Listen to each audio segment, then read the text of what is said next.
은혜 받으실 하나님의 말씀은 빌립보서 2장 1절로 5절에 있는 말씀입니다. 이 계시의 말씀을 읽을 때에 우리와 함께 하시는 주님의 음성으로 들려질 수 있기를 원합니다. 함께 낭독을 하겠습니다. 그러므로 그리스도 안에 무슨 권면이나 사랑의 무슨 위로나 성령의 무슨 교제나 긍휼이나 자비가 있거든 마음을 같이하여 같은 사랑을 가지고 뜻을 합하며 한 마음을 품어 아무 일에든지 다툼이나 허용으로 하지 말고 오직 겸손한 마음으로 각각 자기보다 남을 낮게 여기고 각각 자기 일을 돌볼 뿐더러 또한 각각 다른 사람들의 일을 돌보아 나의 기쁨을 충만하게 하라. 너희 안에 이 마음을 품으라. 곧 그리스도 예수의 마음이니. 우리 남성중창단 찬양이 있겠습니다.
아주 신나는 찬양이었어요. 근데 우리 성도들의 모습은 글쎄 자, 우리 하나님 앞에 이 신나는 찬양 앞에 뜨겁게 영광의 박수 한번 올려드립시다.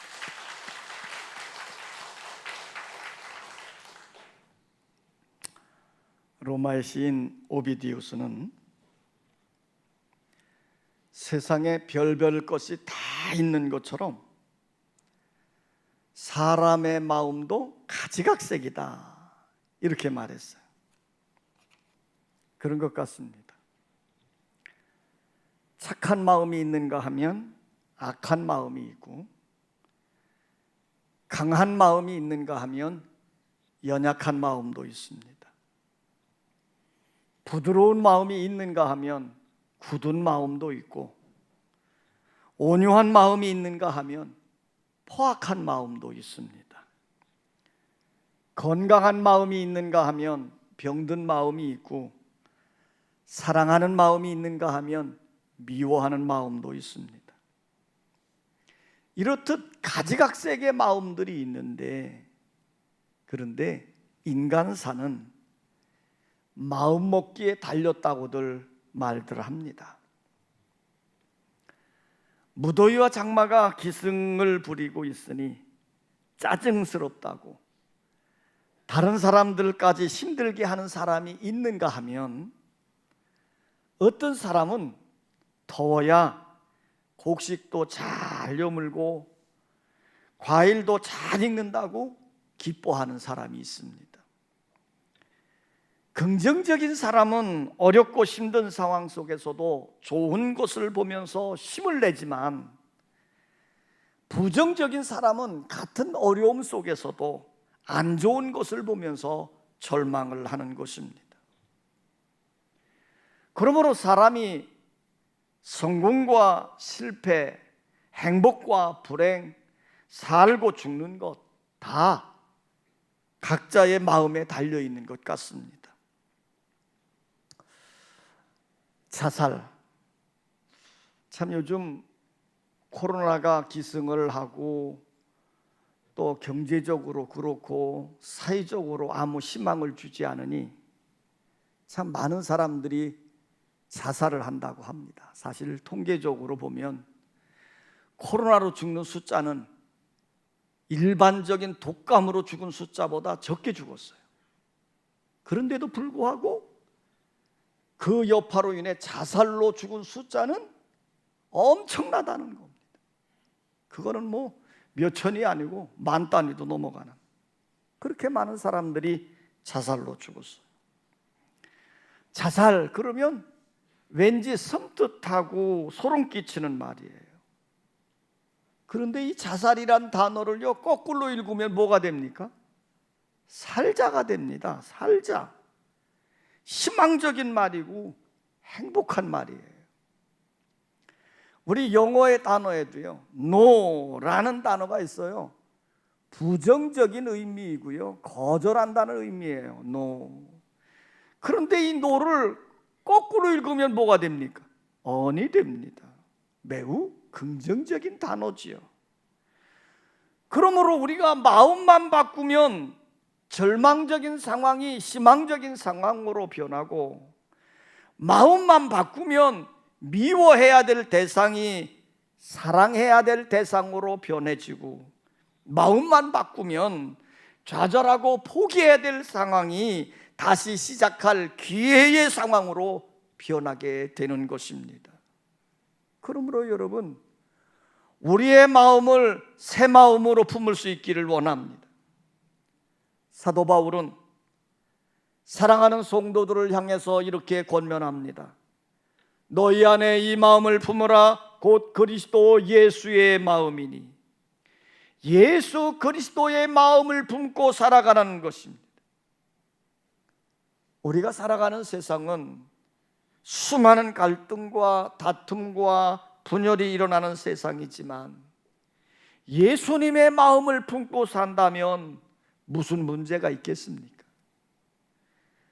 예수님이 못난 우리들을 정말 사랑하셨듯이 우리도 서로 사랑하며 산다면 무엇이 문제가 되겠습니까? 예수님이 못난 우리들을 위해서 자신을 한없이 낮추신 것처럼 우리가 겸손하게 낮추어 산다면 너와 나의 관계성 속에서 무슨 문제가 생기겠습니까?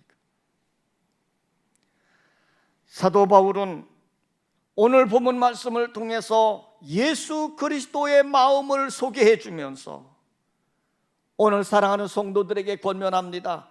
예수의 마음을 품어라. 예수의 마음을 품어라. 오늘 예배하는 여러분들의 마음 속에 예수의 마음을 품을 수 있기를 원합니다. 따라서 합시다. 예수의 마음은 온유한 마음입니다. 자, 오늘 본문 1절을 다 같이 한번 읽습니다. 1절 시작.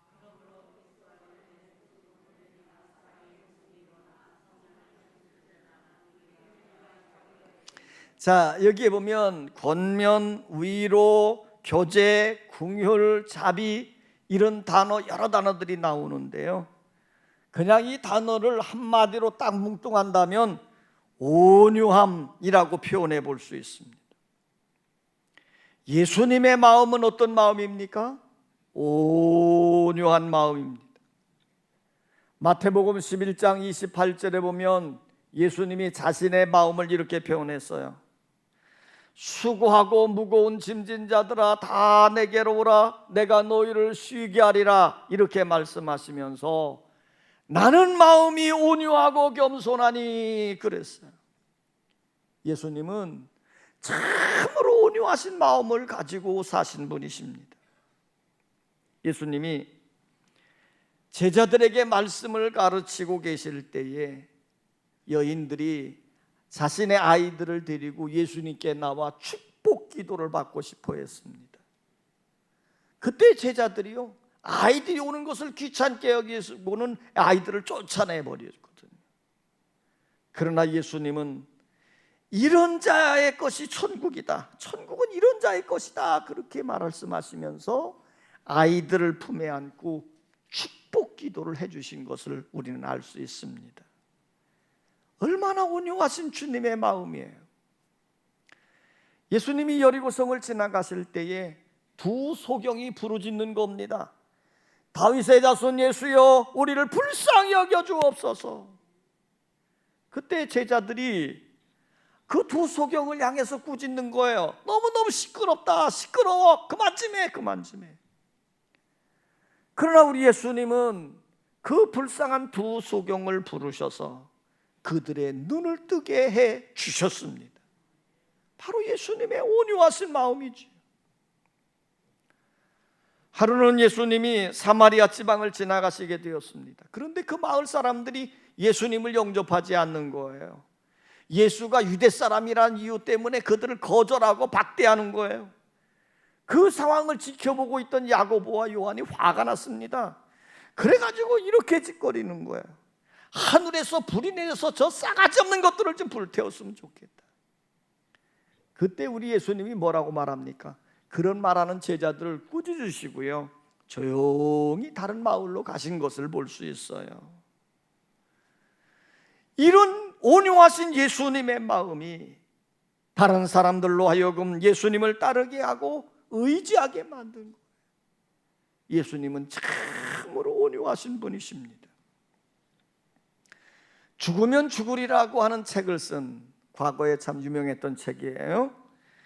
안희숙 여사가 쓴 글 중에 그럴 수도 있잖아요 라고 하는 시가 있어요.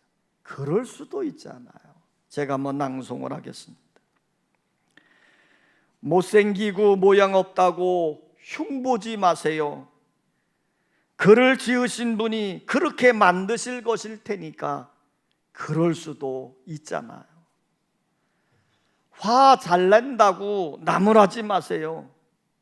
이 일 때문에 피곤하고 신경이 늘어지면 그럴 수도 있잖아요.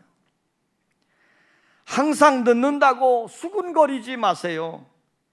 일이 많아 바쁘고 전화 통화하다 보면 그럴 수도 있잖아요. 설사 한가했더라도 시계를 보지 않다가 그럴 수도 있잖아요. 욕심이 많다고 욕하지 마세요. 매번 다른 사람 생각을 미처 못하다 보니 그럴 수도 있잖아요. 무식하여 아무것도 모른다고 멸시하지 마세요. 배울 수 있는 길이 제한되어 못 배웠으니 그럴 수도 있잖아요. 인색하고 사랑이 없다고 미워하지 마세요. 경제에 시달릴 때를 염려하여 절제하다 보니 그럴 수도 있잖아요. 노래를 못하고 음성이 나쁘다고 흉보지 마세요. 그렇게 태어났으니 그럴 수도 있잖아요. 게으르고 더럽다고 멸시하지 마세요. 신경 상태가 늘어져서 감각이 예민하지 못하니 그럴 수도 있잖아요. 눈치 없고 염치 없다고 시비하지 마세요. 다 나름대로 생각이 있을 테니까 그럴 수도 있잖아요. 이해하세요. 우리 이해하기로 해요. 내가 나를 싸매고 가리고 변호하듯 그럴 수도 있다는 생각을 밥 먹듯 하기로 해요. 그러면 기쁨이 있어요. 마음에 늘 평안이 있어요. 세상 사는 것이 재미있어져요. 오나가나 즐겁고 감사하기만 해요. 왜냐고 따지지 마세요. 불행해져요. 마음이 미움이 생겨요. 친구가 없어져요. 세상 만사는 모두 이유가 있게 마련이지요. 세상 만사는 모두 그럴 수도 있게 마련이지요. 그럴 수도 있지. 이해하는 습관은 행복을 만드는 신호랍니다. 비록 내 마음에 들지 않고 내 마음을 아프게 하는 사람이 있다 할지라도 그럴 수도 있지 하는 넓은 마음을 가지고 온유한 심령으로 이해하시기를 바랍니다. 그럴 때 너와 나 사이에 화목하게 되는 기쁨을 경험하게 될 줄 믿습니다. 서양 속담에 보면 향나무는 자기를 찍는 도끼자루에도 향을 묻힌다, 이런 말이 있어요. 이것이 바로 온유한 심령이에요. 예수님처럼 온유한 심령을 품고 사시기를 원합니다. 다시 합시다. 예수님의 마음은 같이 하는 마음입니다. 자, 2절을 다 같이 한번 읽습니다. 2절 시작.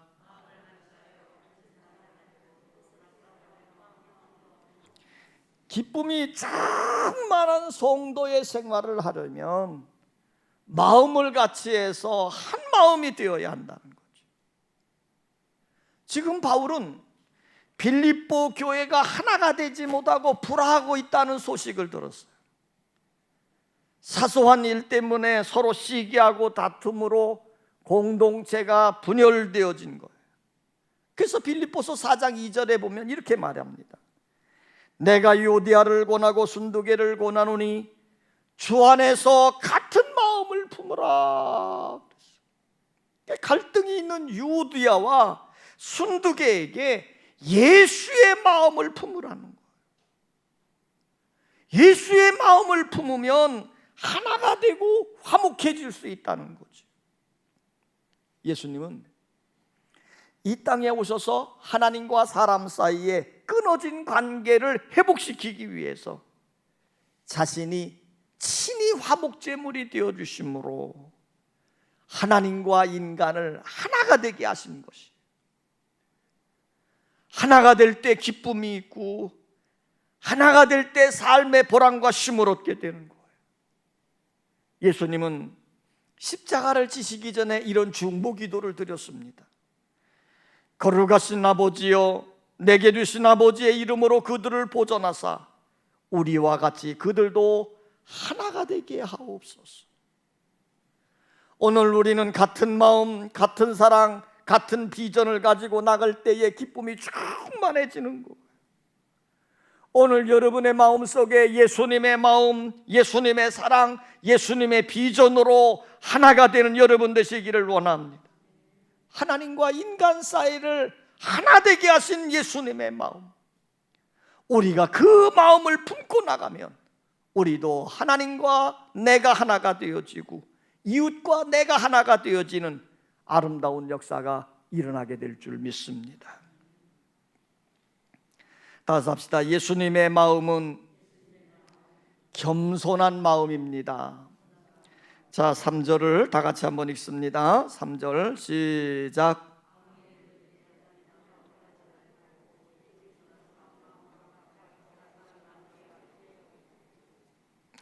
자, 예수님의 마음은 어떤 마음이냐? 겸손한 마음. 그러기에 많은 사람들이 예수님을 가까이 하였고 예수님을 통해서 은혜를 경험하게 되어진 겁니다. 그러므로 우리도 예수님처럼 겸손한 마음을 품어야 해요. 겸손한 마음으로 다른 사람을 나보다 낮게 여기고 사는 사람, 이런 사람은요 대인관계가 원만하고 화목해집니다. 그러나 스스로 교만해서 다른 사람들을 무시하는 사람은요 불화와 갈등을 만들기가 쉽습니다. 왜냐하면 사람들은 교만한 사람을 싫어하기 때문이에요. 바울은 빌립보 교인들 중에 마음이 교만해서 다툼과 허용으로 일하는 사람들이 있다는 것을 알게 된 거예요. 세상 일도 다툼이나 허용으로 하게 되어지면 망하게 되는데, 하물며 하나님의 일, 교회의 일을 다툼과 허용으로 한다면 얼마나 유치하고 수치스러운 일이 되겠습니까? 겸손한 사람은 다른 사람을 자기보다 낮게 여기는 사람이에요. 그래서 다른 사람들이 하는 일을 인정해주고 칭찬해주고 격려해주고 함께 협력해가는 거예요. 그러나 겸손하지 않은 사람은요, 다른 사람들이 자기보다 잘하는 것 못 보는 거예요. 그러니 그런 사람에게 늘 시비와 비판과 불평이 있는 거지요. 그러니 그런 자의 마음엔 기쁨도 없고요, 그 마음이 늘 불편해지는 거예요. 그러므로 우리 마음 속에 예수님의 마음인 겸손한 마음을 지닐 수 있기를 원합니다. 겸손한 마음으로 살아갈 때 우리에게 맡겨진 사명도 잘 감당할 수 있고, 겸손한 마음으로 화목하게 하는 삶을 살아갈 수 있기 때문이에요. 따라서 합시다. 예수님의 마음은 섬기는 마음입니다. 자, 4절을 다 같이 한번 읽습니다. 4절 시작.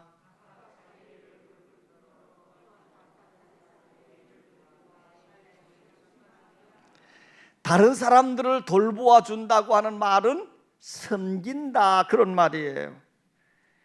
우리 예수님이 이 땅에 오신 것은 섬김을 받으려 함이 아니라 섬기려 오셨다, 이렇게 말했어요. 그런 예수님이 친히 수건을 허리에 동이시고 제자들의 발을 씻겨주셨습니다.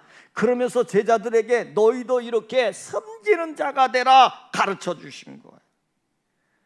우리 예수님은 병든 자, 죄인들, 연약한 자들을 섬겨주시고 고쳐주시고 인도해 주시며 살았어요. 그 주님이 말씀합니다. 수고하고 무거운 짐진 자들아 다 내게로 오라, 내가 너희를 쉬게 하리라.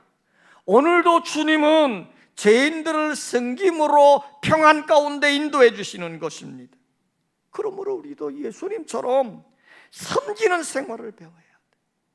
섬겨갈 때 평안이 있고, 섬길 때 기쁨이 있고, 섬길 때 보람이 있고, 섬길 때 행복해지는 거예요.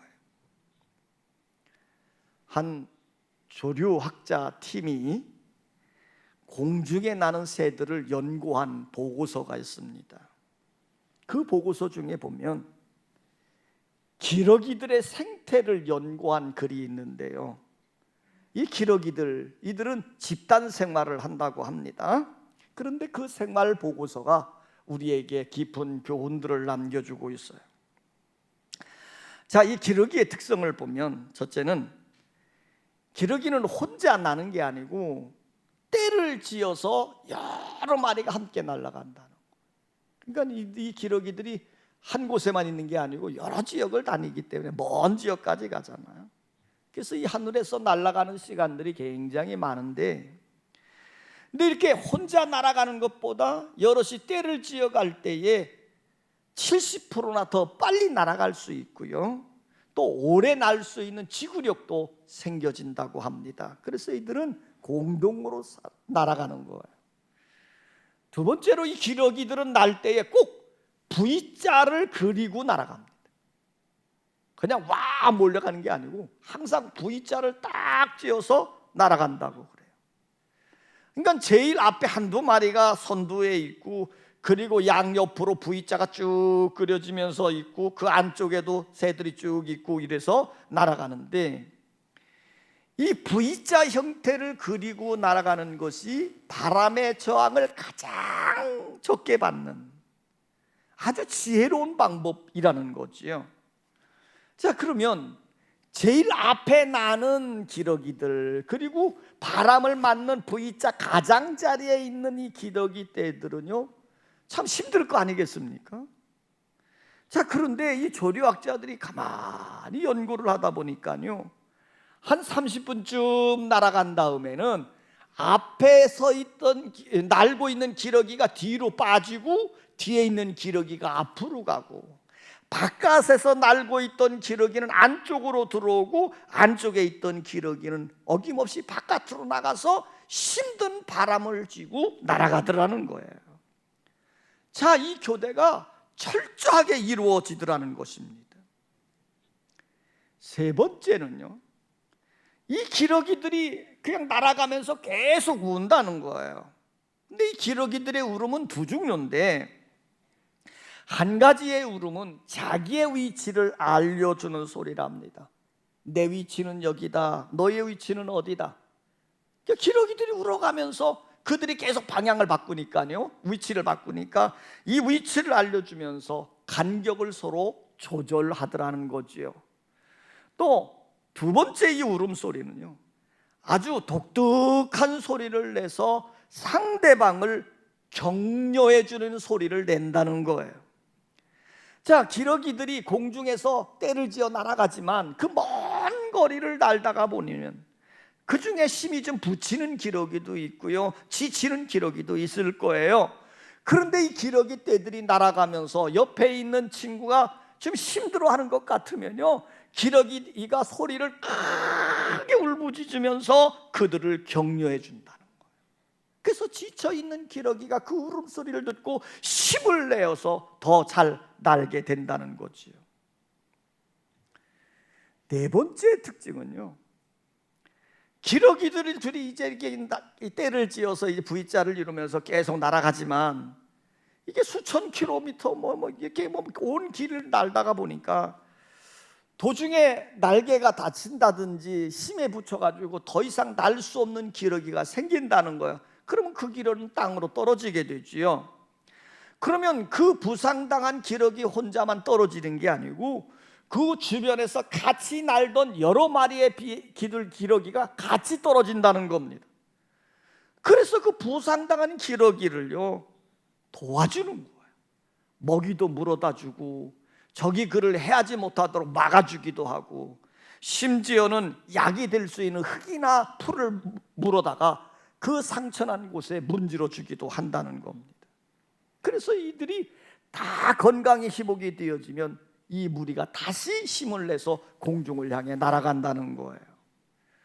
그런데 이것보다 더 귀한 것은요, 평소에 공중을 날아가는 기러기 떼들은요, 1시간에 적어도 50에서 60마일을 날아간답니다. 참 빠르게 날아가는 거지요. 그런데 한 무리가 뚝 떨어지고 난 다음에는요, 그 기러기 떼들이 1시간에 20에서 30마일로 천천히 날아간다는 거예요. 왜요? 떨어진 기러기 떼들이 다시 고침받고 힘을 내서 날아오기를 기다리면서 날아가더라는 거지요. 그들이 합류할 때까지 이렇게 천천히 간다는 거예요. 이 기러기 떼는 서로의 약점을 도와주고 서로의 무거운 짐을 서로 담당하고 협력해 가면서 자기들이 원하는 그 목적지를 향해 날아가더라는 겁니다. 성도 여러분, 말 못하는 미물인 기러기들도 이렇게 섬기며 협력하며 공동체를 이루어 가는데, 하물며 하나님의 형상대로 지음받은 하나님의 자녀들은 어떻게 살아야 될까? 서로를 배려하고 섬기고 봉사하며 사랑하며 살아야 되지 않을까요? 노벨 평화상을 받은 테레사 수녀의 이야기예요. 하루는 테레사 수녀가 어린 아이의 고름이 난 상처를 치료하고 돌보고 있을 때 옆에 있던 사람이 이 테레사에게 질문하는 거예요. 당신은 잘 사는 사람, 편하게 사는 사람, 지위가 높은 사람을 보면 두렵지 않나요? 지금 당신이 살고 있는 삶에 만족하고 있어요? 그 말을 듣는 테레사 수녀가 이렇게 대답을 했다고 그래요. 허리를 숙이고 섬기는 사람에게는 위를 쳐다볼 시간이 없어요. 그러면서 이 테레사 수녀는 매일 이런 기도를 드렸다고 그래요. 오 주여, 당신은 이 비참한 세상에 계시는 33년 동안 충분히 우셨습니다. 이제는 쉬세요. 오늘부터는 제가 당신을 위해 울고 당신을 위해서 고통을 당하겠습니다. 성도 여러분, 이러한 삶이 구원받고 주님을 사랑하는 자의 삶이 아닐까요? 이러한 삶이 진정으로 주님을 닮아가는 자의 모습이 아닐까요? 예수님처럼 이웃을 사랑하며 섬기는 마음을 가져야 될 줄 믿습니다. 오늘 사도 바울은 이렇게 말씀합니다. 너희 속에 이 마음을 품으라. 곧 예수 그리스도의 마음이니. 우리 모두의 마음 속에 거칠고 강팍한 마음, 미워하고 교만한 마음은 다 사라져버리고 예수님의 온유한 마음, 같이 하는 마음, 겸손한 마음, 섬기는 마음으로 가득 채워주시기를 주의 이름으로 축원합니다. 아버지 하나님, 오늘 우리가 살고 있는 삶의 현장에 여러 가지 일들로 우리의 마음이 상해져 있습니다. 힘들다고, 애롭다고, 아프다고 정말 신음하며 살고 있습니다. 주여, 이러할 때에 우리의 마음에 예수의 마음을 품게 하여 주시옵소서. 환경을 따라 절망해가는 자들이 아니라 예수의 마음을 품음으로 우리에게 주어진 삶 속에서 새로운 희망을 보게 하시고 우리의 사랑과 섬김을 통해서 많은 사람들을 격려하며 그들로 하여금 화목하게 하는 아름다운 역사가 이루어지게 하여 주시옵소서. 온유하신 예수님은 자신이 거하는 모든 곳에 새로운 희망을 갖게 하였습니다. 아버지 하나님, 우리에게도 새로운 희망을 품게 하시고 믿음 안에서 예수의 마음으로 천국을 만들어가는 은혜가 있게 하여 주시옵소서. 예수님의 이름으로 기도하옵나이다. 아멘.